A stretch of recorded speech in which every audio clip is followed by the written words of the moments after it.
देख रहे हैं सुदर्शन न्यूज। नमस्कार, सुदर्शन न्यूज पर अपना उत्तराखंड देख रहे हैं आप और मैं हूं आपके साथ वागीशा। बुलेटिन की शुरुआत करें। उत्तराखंड अधीनस्थ सेवा चयन आयोग की भर्ती परीक्षा के पेपर लीक मामले में एसटीएफ पश्चिमी यूपी के 3 नकल माफिया की गिरफ्तारी की तैयारी में है। ये पिछले दिनों पकड़े गए हाकम सिंह के साथ भर्ती घपले में शामिल रहे। आरोपियों की गिरफ्तारी के लिए एसटीएफ इनके ठिकानों का पता कर रही है। वहीं उत्तरकाशी से भी जल्द ही कई और गिरफ्तारियां हो सकती है। वहीं अधीनस्थ सेवा चयन पेपर लीक मामले पर सीएम धामी सख्त हुए। इस मामले पर सीएम धामी ने कहा कि ये मामला बहुत संवेदनशील है, इस पर किसी भी प्रकार की लापरवाही नहीं होगी, इसमें पारदर्शी तरीके से काम होगा। साथ ही सीएम धामी ने कहा कि मामले में जब तक सभी आरोपियों को जेल के पीछे नहीं डाल दिया जाएगा तब तक कार्रवाई चलती रहेगी। इतना ही नहीं, सीएम धामी ने कहा कि उत्तराखंड अधीनस्थ सेवा चयन आयोग भर्ती घपले के अंतिम आरोपी तक को पकड़ा जाएगा। त्रुटि रहित परीक्षा के लिए आयोग के साथ किसी दूसरी एजेंसी को जोड़ने पर भी विचार किया जाएगा। सीएम धामी ने कहा कि अब तक 18 आरोपी पकड़े जा चुके हैं। कोई कितनी भी पहुंच वाला क्यों न हो, बख्शा नहीं जाएगा।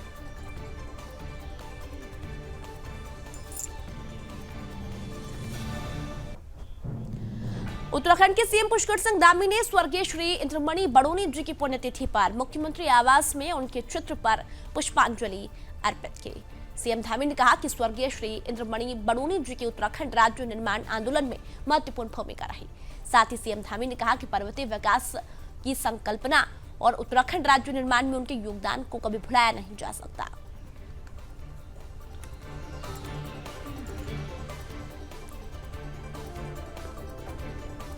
रेलवे बोर्ड की टीम उत्तराखंड के दौरे पर है। उत्तराखंड से रेलवे बोर्ड की सदस्य गीता ठाकुर भी इस टीम के साथ मौजूद है। ये टीम देहरादून, ऋषिकेश व हरिद्वार रेलवे स्टेशनों का जायजा ले रही है। इसी दौरान टीम ने देहरादून रेलवे स्टेशन का निरीक्षण किया। देहरादून रेलवे स्टेशन का कायाकल्प किया जा रहा है। इसके लिए 2.5 करोड़ रुपए की राशि भी जारी की जा चुकी है। रेलवे स्टेशन पर तमाम सुख सुविधाओं और सुरक्षा व्यवस्था का टीम जायजा ले रही है। दरअसल उत्तराखंड में केंद्र सरकार का फोकस रेल कनेक्टिविटी को और बढ़ाने पर है, ताकि यहां पर्यटन को एक नया आयाम मिले। रेलवे बोर्ड के सदस्य गीता ठाकुर का कहना है कि कुमाऊं क्षेत्र में भी टनकपुर बागेश्वर तक रेल कनेक्टिविटी को बढ़ाने के प्रयास है।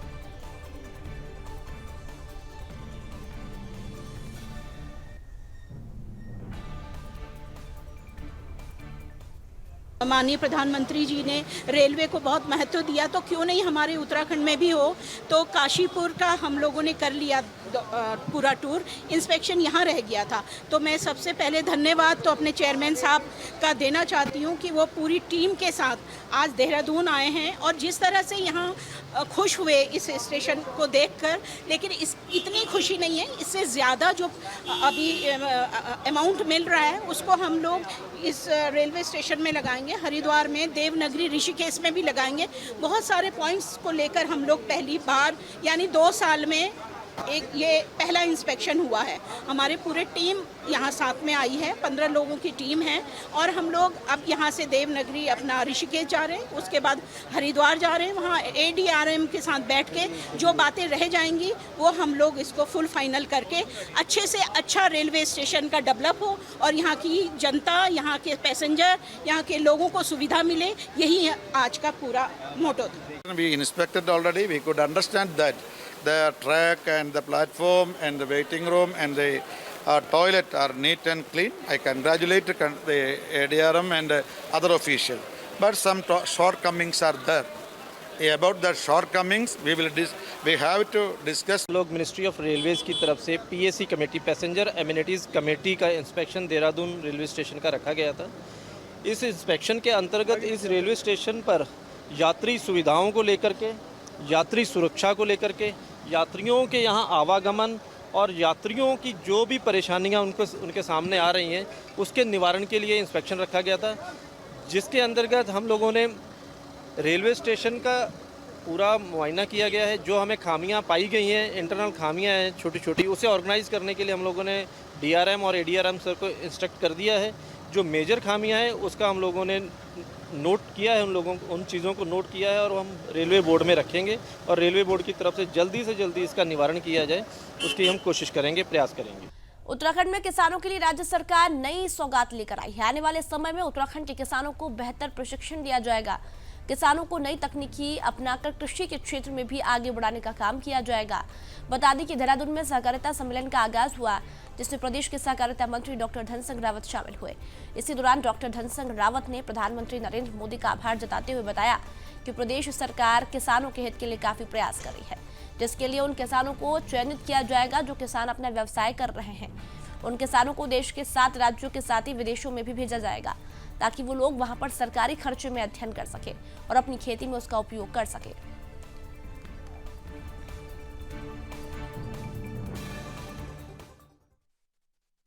देखिए, सबसे पहले तो मैं माननीय प्रधानमंत्री जी का धन्यवाद देना चाहता हूं कि भारत सरकार ने अब एक नया मंत्रालय बना दिया है केंद्र में, और देश के गृह मंत्री जी सहकारिता मंत्री के रूप में पूरे भारतवर्ष में काम कर रहे हैं। हमारे राज्य ने 5 नए आयाम कोऑपरेटिव के क्षेत्र में जोड़े हैं। पहला हमने ये किया है कि मुख्यमंत्री घसारी कल्याण योजना को लॉन्च किया है।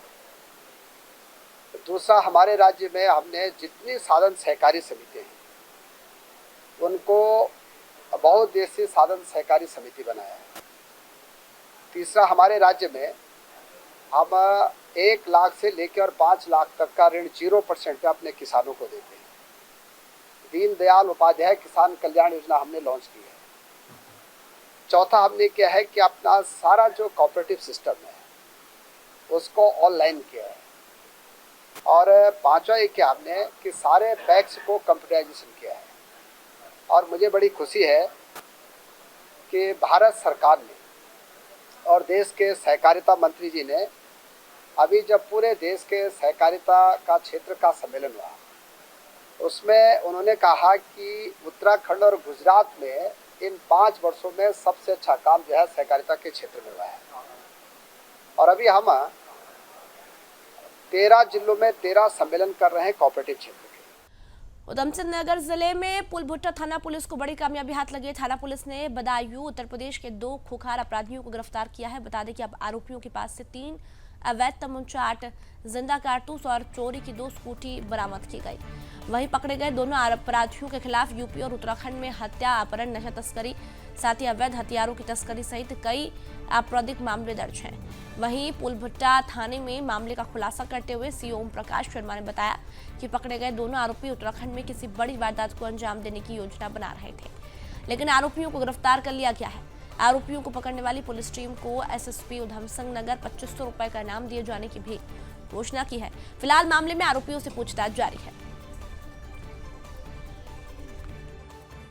एसओ पुलभट्टा टीम द्वारा सिरौली में अभियान चलाया गया, जिसमें ये संज्ञान में आया कि उत्तर प्रदेश के कुछ शातिर बदमाश यहाँ रह रहे हैं। इस पे मुखबिर तंत्र को तेज किया गया। एसओ पुलभट्टा की टीम द्वारा ये सतोयत राय पे 2 लोगों को स्कूटी के साथ गिरफ्तार किया गया, जो बरेली से स्कूटी चोरी गई हैं। उनसे 3 तमंचे बरामद हुए हैं और 7 कारतूस बरामद हुए। ये खूंखार अपराधी है। इसमें एक सतपाल है जो इनका गैंग लीडर है, वो बदायूं का रहने वाला है और वो आजीवन कारावास, बरेली से आजीवन कारावास हत्या में उसको हुई थी। वो पैरोल पे छूटा हुआ तो यहाँ छुप के रह रहा था। ये एसओ पुलभट्टा की टीम द्वारा बहुत सराहनीय कार्य सत्यापन में किया गया है, जो बधाई के पात्र है। इनका आपराधिक इतिहास काफ़ी है, मंगवाया भी गया, यूपी में है, क्योंकि ये आजीवन कारावास हैं, मर्डर हैं इन पे, इनके ऊपर काला डूंगी में भी मर्डर है और भी आपराधिक इतिहास इनका मंगाया जा रहा है। उनके खिलाफ गैंगस्टर में भी कार्रवाई की जाएगी। उत्तराखंड सरकार द्वारा बीच में अपराधियों के सत्यापन के लिए एक अभियान चलाया गया था, जिसमें हमारे डीजीपी सर द्वारा प्रत्येक अलग अलग जिलों को अपराधियों का सत्यापन कर उनके विरुद्ध प्रभावी कार्यवाही के निर्देश दिए थे, जिसमें वरिष्ठ पुलिस अधीक्षक महोदय द्वारा हमारे ज़िले के सभी थानों को इस पर प्रभावी कार्यवाही करने के लिए कहा था। हम लोगों द्वारा सिरौली कला क्षेत्र में सत्यापन किया गया तो वहाँ ज्ञात हुआ कि 2-3 परिवार ऐसे रह रहे हैं जो यूपी से आजीवन कारावास के 2 सिद्ध बंदी हैं और पुलिस से बचने के लिए यहाँ आकर उन्होंने वर्ग 4 की ज़मीन खरीदकर कच्चे घर बना लिए हैं। इस बात में जब हमने जानकारी की तो हमें पता चला कि इस गिरोह का यहाँ पर एक गिरोह चल रहा है, जिसको सतपाल कश्यप चला रहा है, जो यहाँ पर अवैध असला, ड्रग्स, अवैध वाहन चोरी ये सब काम कर रहा है। इनका एक साथी जो है प्रतीक कश्यप हमने 16 तारीख को पकड़ा था, जिसके पास एक नाजायज़ चाकू और किच्छा में पंजीकृत एफआईआर नंबर 33/2022 से संबंधित चोरी की मोटरसाइकिल बरामद हुई थी। उसी में इनके एक साथी भगवान दास कश्यप का नाम प्रकाश में आया था। खटीमा के साल भोजी नंबर 1 में कार्य कर रहे लकड़ी व्यवसायियों ने पिछले 1-1.5 महीने से वन विभाग की तरफ से जांच के नाम से रमन्ना निकासी नहीं देने के कारण परेशान हो गए हैं, जिसके लिए लकड़ी व्यवसायियों ने वन क्षेत्राधिकारी सुरई रेंज के माध्यम से डीएफओ हल्द्वानी को ज्ञापन दिया। वहीं ज्ञापन में कहा गया है कि पिछले 1-1.5 महीने में वन विभाग की तरफ से जांच के नाम से हमें लगातार परेशान किया जा रहा है। साथ ही वन विभाग की तरफ से लकड़ी व्यापारियों को निकासी, चिरान, रमन्ना नहीं दिया जा रहा है। वहीं लकड़ी व्यवसायियों का कहना है कि हमारी मांग पूरी नहीं की जानी चाहिए।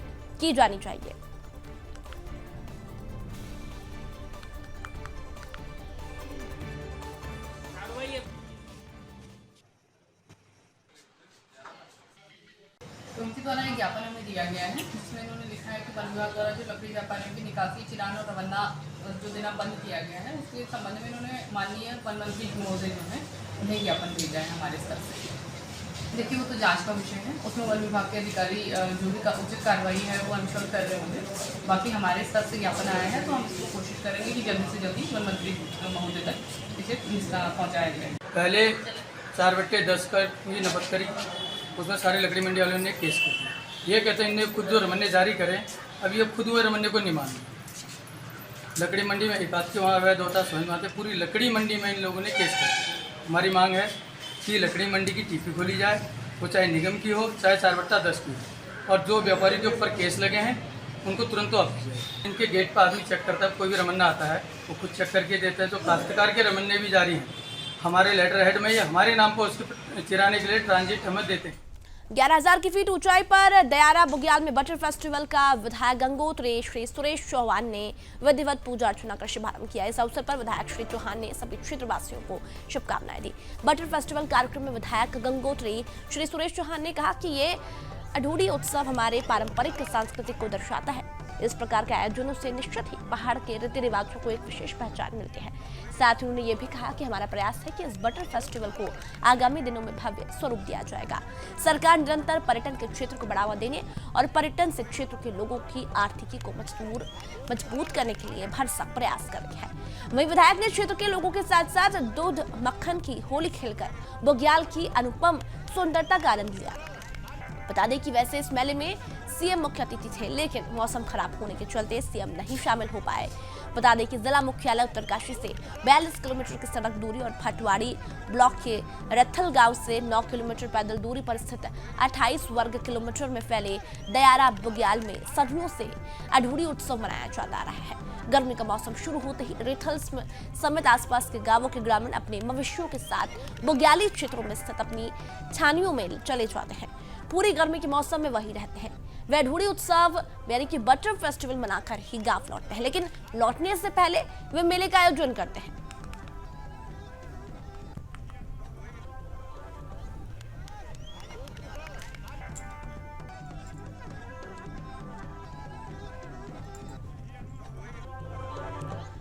खबर हरिद्वार से है, जहां ब्रह्मलीन महामंडलेश्वर स्वामी ब्रह्महरि महाराज का 25वां रजत निर्वाण महोत्सव पर विराट संत सम्मेलन का आयोजन किया गया। वहीं यह महोत्सव हरिद्वार स्थित कनखल में श्री महर्षि ब्रह्महरि उदासीन आश्रम में संत महापुरुषों के सानिध्य में मनाया गया। निर्वाण महोत्सव पर विराट संत सम्मेलन में सभी 13 अखाड़ों के प्रमुख संत महापुरुष उपस्थित हुए। संतों ने ब्रह्मलीन स्वामी श्री ब्रह्महरि महाराज को श्रद्धांजलि अर्पित की और अपने अपने विचार रखे। अखिल भारतीय अखाड़ा परिषद के अध्यक्ष श्री महंत रविंद्र पुरी महाराज ने कहा कि ब्रह्महरि महाराज जी की 25वीं निर्वाण महोत्सव का आयोजन हुआ है। 7 दिन तक श्री महाभागवत गीता सप्ताह का आयोजन भी हुआ। वही दामोदर शरण दास महाराज अपने गुरु के प्रति श्रद्धा व्यक्त करने के लिए संवर्धन समाज के सभी पूजनीय संतों को आमंत्रित किया गया था। गुरु महर्षि गर्ग जी से हमें लेना चाहिए। ब्रह्महरि जी महाराज की 25वीं निर्वाण महोत्सव का आयोजन हुआ और श्रीमद् भागवत कथा 7 दिन तक दामोदर शरण जी महाराज ने अपने आश्रम में करवाई और आज वो अपने गुरु के प्रति श्रद्धा व्यक्त करने के लिए सरदर्शन समाज के सभी पूजनीय संतों को उन्होंने आमंत्रित किया। भारत के विभिन्न भागों से उनके आए हुए सभी भक्तगण और महाराज श्री जी को सभी महापुरुषों ने मिल करके श्रद्धांजलि दी कि भगवान शिव उन्हें अपने चरणों में निवास दे और उनकी जो दिव्य आत्मा का प्रकाश है वो दामोदर शरण जी के रूप में समाज सेवा का जो निरंतर वो कार्य करते रहें। उनको खूब खूब शुभकामनाएं दी। मैं आपके इस चैनल के माध्यम से पुनः एक बार दामोदर शरण जी को बहुत बहुत शुभकामनाएं देता हूं। उत्तराखंड में बीते दिन यमुनोत्री राष्ट्रीय राजमार्ग धरासू बैंड के पास पहाड़ी से भारी भूस्खलन के कारण सड़क मार्ग बंद कर दिया गया, जिस कारण यमुनोत्री नेशनल हाईवे से लगा हुआ गंगोत्री नेशनल हाईवे भी बंद हो गया। गंगोत्री नेशनल हाईवे को यातायात के लिए सुचारू कर दिया गया, लेकिन यमुनोत्री नेशनल हाईवे पर भारी बोल्डर और मलबा होने के कारण सड़क मार्ग अवरुद्ध है। इसी कड़ी में गुरुवार को एडीएम तटपाल सिंह ने भूस्खलन क्षेत्र का स्थलीय निरीक्षण कर जायजा लिया, साथ ही कार्यदायी संस्थाओं को तेजी के साथ मलबा हटाने के निर्देश दिए। एडीएम ने कहा है कि यमुनोत्री नेशनल हाईवे से मलबा हटाने के दौरान सुरक्षा के दृष्टिगत गंगोत्री नेशनल हाईवे से गुजरने वाले ट्रैफिक को 2-2 घंटे के लिए रोका जाएगा। साथ ही वाहनों को होटल ढाबों के नजदीक डूंडा चनियाली सौड़ में रोका जाएगा। एडीएम ने यातायात व्यवस्था को सुदृढ़ बनाने के लिए पुलिस को निर्देश दिए। निरीक्षण के दौरान एसडीएम मीनाक्षी पटवाल, सीओ अनुज कुमार, जिला आपदा प्रबंधन अधिकारी देवेंद्र पटवाल, बीआरओ के अधिकारी मौजूद रहे।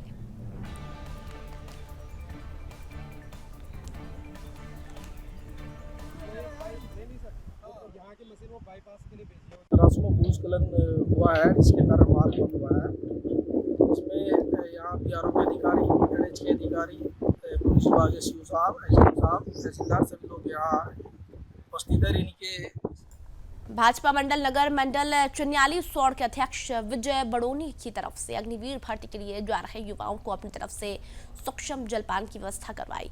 साथ ही अग्निवीर भर्ती में शामिल होने वाले युवाओं को उज्जवल भविष्य के लिए शुभकामनाएं दी गई। वहीं उन्होंने मुख्यमंत्री पुष्कर सिंह धामी जी की तरफ से सेना में सेवा देने वाले युवाओं को सेवानिवृत्त के बाद उत्तराखंड में सरकारी नौकरियों में प्राथमिकता देने के लिए नियमावली लाने की घोषणा की है। युवाओं की तरफ से आभार व्यक्त किया।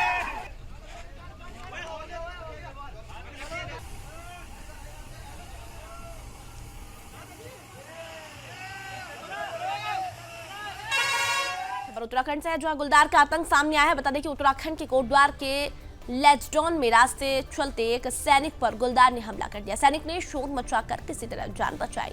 वहीं स्थानीय लोगों ने सैनिक को सैन्य अस्पताल में भर्ती कराया। बता दें कि हमले में सैनिक के शरीर पर कई जगह पंजे लगने से जख्मों का है। दरअसल बीते एक पखवाड़े में लेजडॉन क्षेत्र में गुलदार के हमले की तीसरी घटना है, जिससे क्षेत्र में दहशत का माहौल बना हुआ है। लोग घरों से बाहर निकलने में डर रहे हैं। लेजडॉन के रेंज अधिकारी बीडी तिवारी ने कहा कि सेना के नायब सूबेदार सुरेश कुमार पीठी परेड के लिए कालेश्वर मंदिर की तरफ से आ रहे थे, तभी गुलदार ने हमला कर दिया। फिलहाल सैनिक का अस्पताल में इलाज चल रहा है। फिलहाल स्थानीय लोगों ने वन विभाग को सूचना दे दी है।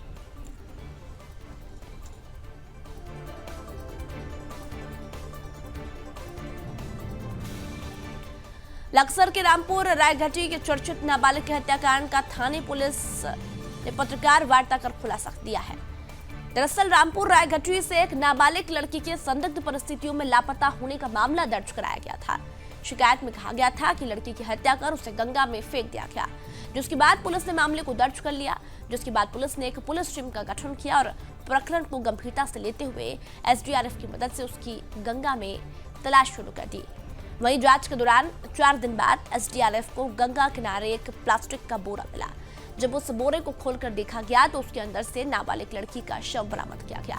मामले की जांच की गई तो पहले चरण में लड़की की हत्या में मृतका के भाई और पिता का नाम प्रकाश में आया।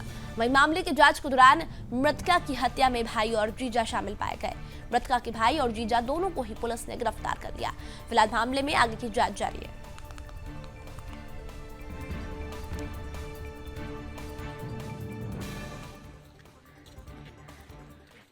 बक्सर क्षेत्र की एक लड़की, नाबालिग लड़की कुछ दिनों से अपने घर से गायब है। आशंका है कि उसके साथ कोई अनहोनी घट गई है। चूँकि लड़की नाबालिग थी, इसमें हमने 365 का अज्ञात इत्तला मुकदमा दर्ज कर तफ्तीश की थी। तो गोपनीय जानकारी से हमें मिला था कि शायद उसको उसके परिजनों के द्वारा मार दिया गया है किसी पर्सन के कारण। तो इसमें हमारे द्वारा एसडीआरएफ और अन्य लोगों की मदद से सर्च अभियान चलाया गया था। तो 12 तारीख को हमें इस लड़की की बॉडी गंगा जी में मिल गई थी। जिसका हम जो कि कट्टे में बंद थी, इसका हमने पोस्टमार्टम कराया था। इसकी जब आगे की तफ्तीश की गई, जानकारी की गई तो पता चला तो इसके भाई और इसके जीजा का नाम प्रकाश माया, जिनको हमने आज गिरफ्तार किया। इनके द्वारा बताया गया कि हमने प्रेम प्रसंग के कारण अपनी सम्मान बेइज्जती की वजह से इस लड़की को मार दिया था तथा इसकी लाश को गंगा जी में कट्टे में बंद करके फेंक दिया था। आज इनको कोर्ट में पेश किया था। खबर उत्तराखंड के खटीमा से है, जहां पुलिस प्रशासन को बड़ी कामयाबी हाथ लगी है। बता दें कि खटीमा कोतवाली पुलिस को बीती रात गश्त के दौरान एक संदिग्ध व्यक्ति से 315 बोर का तमंचा व 2 जिंदा कारतूस बरामद करने में सफलता मिली है। पूरे मामले में जब खटीमा कोतवाली के बाजार पुलिस चौकी इंचार्ज होशियार सिंह खटीमा नगर में गश्त पर थे, उसी दौरान खटीमा नहीं बस्ती प्राइमरी स्कूल के पास एक संदिग्ध युवक पुलिस को दिखाई दिया, जिसको रोककर उससे पूछताछ की गई। उसके पास से 315 बोर का तमंचा व जिंदा 2 कारतूस बरामद किए गए हैं, जिसके बाद पुलिस ने मामले को दर्ज कर आरोपी को गिरफ्तार कर लिया। फिलहाल मामले में पुलिस जुटी हुई है।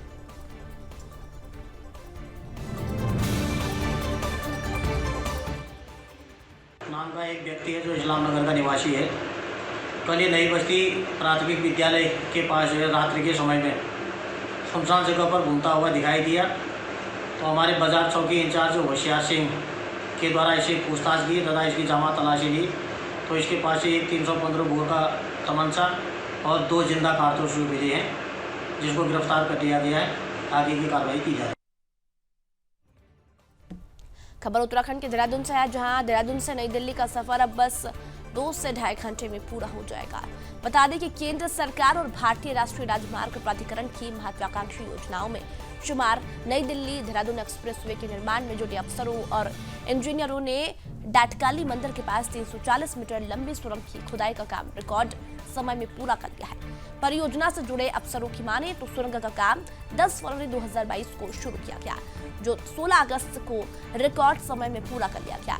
भारतीय राष्ट्रीय राजमार्ग प्राधिकरण के परियोजना निदेशक पंकज कुमार मौर्य ने बताया कि डाटकाली मंदिर के पास निर्माणाधीन सुरंग की लंबाई 340 मीटर है, जिसका आधा हिस्सा यूपी और आधा हिस्सा उत्तराखंड में पड़ता है, जो कि पूरा हो गया है। वहीं निर्माणाधीन सुरंग का कार्य पूरा होने से देहरादून से नई दिल्ली का सफर आसान हो जाएगा।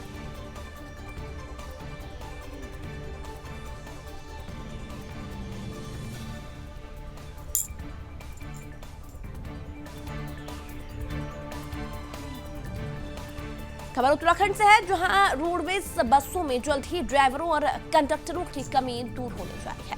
परिवहन निगम आउटसोर्सिंग एजेंसी के माध्यम से ड्राइवरों और कंडक्टरों की भर्तियां करेगा। इसके लिए रुड़की की एजेंसी को जिम्मेदारी सौंपी गई है, जिसके लिए ऑनलाइन आवेदन शुरू किया जाएगा। बता दें कि ड्राइवर के 233 और कंडक्टरों के 356 पदों पर भर्तियां की जाएगी। ड्राइवर की शैक्षणिक योग्यता कम से कम 8वीं पास और कंडक्टर की कम से कम 12वीं पास होनी चाहिए। ड्राइवर की अधिकतम आयु 42 साल और कंडक्टर की 40 साल होनी चाहिए। भर्ती के लिए ऑनलाइन आवेदन 13 अगस्त से 10 सितंबर तक होंगे। आवेदकों को फॉर्म के साथ ही सभी दस्तावेज भी ऑनलाइन जमा कराने होंगे।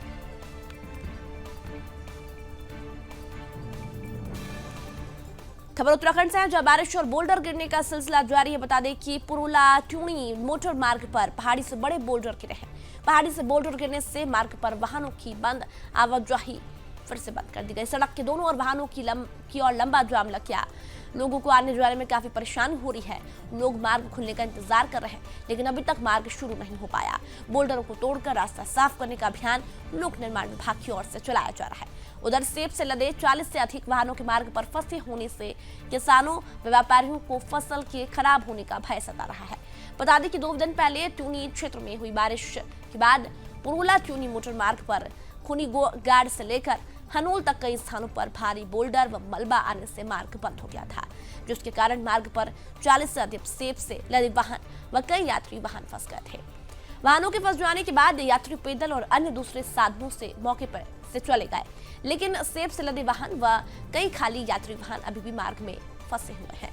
क्षेत्र के दारमेगाड़, रघुवाड़ समेत कई अन्य स्थानों पर भारी बोल्डर व मलबा आ जाने से स्थिति पैदा हुई है।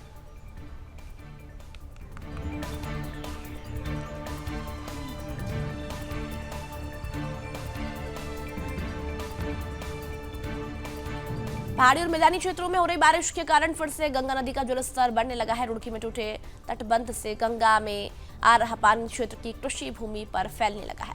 तहसील प्रशासन लगातार गंगा नदी के जलस्तर पर निगाह रखे हुए है। पहाड़ी और मैदानी क्षेत्रों में हो रही बारिश के कारण रविवार सुबह 10 बजे गंगा नदी का जलस्तर बढ़कर 292.35 मीटर दर्ज किया गया, जो गंगा के चेतावनी निशान 293 मीटर से कुछ ही नीचे है। गंगा नदी के बढ़ रहे जलस्तर के कारण 3 जगह से टूटे पड़े तटबंध से पानी खानपुर क्षेत्र की कृषि भूमि पर फैलना शुरू हो गया। क्षेत्र के निवासियों का कहना है कि अगर पहाड़ी क्षेत्रों में बारिश का सिलसिला नहीं थमा तो आने वाले समय में गंगा में बाढ़ का पानी तबाही मचा सकता है। हालांकि लक्सर तहसील प्रशासन लगातार निगाह रखे हुए है। एसडीएम रामगोपाल बेनवाल ने बताया कि बाढ़ चौकी पर तैनात कर्मचारियों को अलर्ट रहने के निर्देश दिए गए हैं।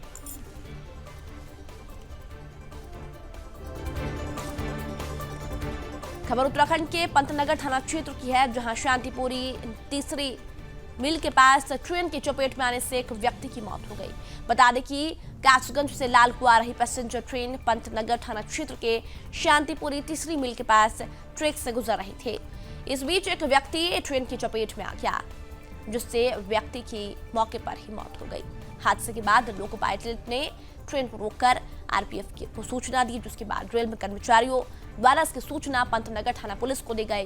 वही मृतक के शव को पंतनगर स्टेशन लाया गया, जहां उसकी तलाशी लेने पर उसके जेब से मिले आधार कार्ड पर उसकी पहचान की गई। पंतनगर थाना पुलिस टीम ने शव कब्जे में लेकर उसके परिजनों को हादसे की जानकारी दी। फिलहाल पुलिस मामले की जांच कर रही है।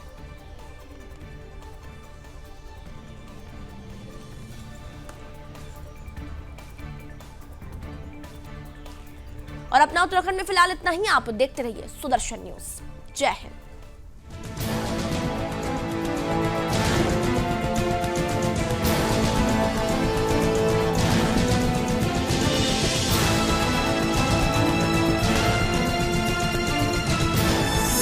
आप देख रहे हैं सुदर्शन न्यूज।